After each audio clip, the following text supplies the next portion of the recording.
So welcome back guys. In this class we are going to learn that what are variables in Python and what is their role. So the basic definition of variable is a named piece of memory that can store a value. So it's very obvious, like if we are storing something on our PC, so that means that we are creating a memory of that value or something, a space in a memory. So variable is nothing but a piece of memory, a small piece of memory depending on the size of the value.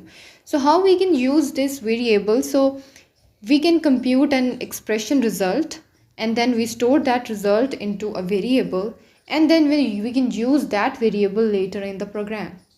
So very simple. First of all, we have to, when we assign something to a variable or when we compute an expression's results, and then we store that result into a particular variable, and then we use that variable in the program.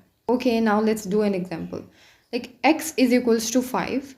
So we are actually assigning this value to that variable, and that variable is creating a memory in your PC containing that value, which is 5.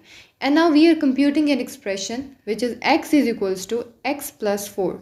So this x is empty right now, and this x contains 5 in it, right?